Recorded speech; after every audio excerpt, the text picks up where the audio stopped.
दर्जो अरेहद्युमद्विभातिग्रदुमज्जनेघु जद्दीदयच्छवसरेत प्रजात तदस्मासु द्रविणन्धेहि चित्रम् बालार्कप्रभमिन्द्रनीलजटिलं भस्माङ्गरागोज्ज्वलं शान्तं नादविलीनचित्तपवनं शार्दूलचरमाम्बरं ब्रह्मज्ञैः सनकादिभिः परिवृतं सिद्धैः समाराधितं दत्तात्रेयमुपास्महे हृदिमुदां ध्येयं सदा योगिभिः।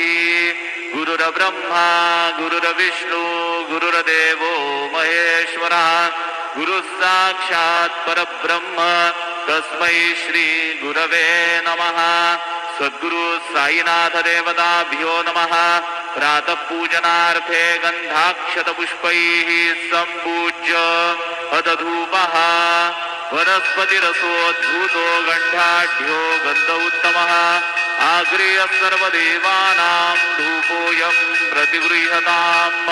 धूपमाग्रापयामि साज्जन्यवर्ति संयुक्तं वन्निना योजितं मया दीपं गृहाण देवेश त्रैलोक्यदिविरापः दीपं दर्शयामि दीपानान्तरेण नैवेद्यं निवेदयामि।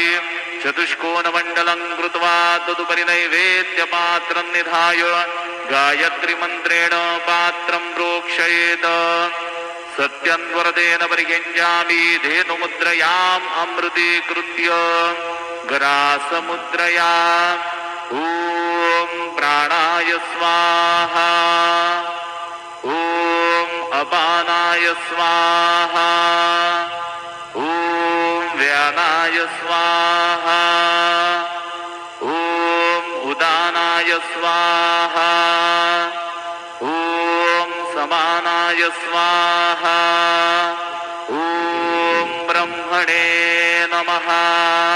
नैवेद्यमध्ये पानीयं समर्पयामि पुनर्नैवेद्यं निवेदयामि।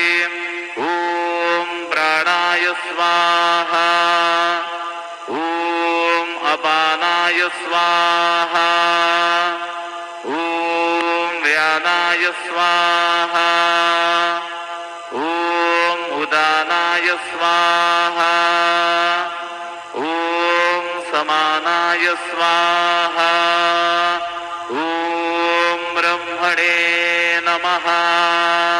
नैवेद्यं समर्पयामि हस्तप्रक्षालनं समर्पयामि मुखप्रक्षालनं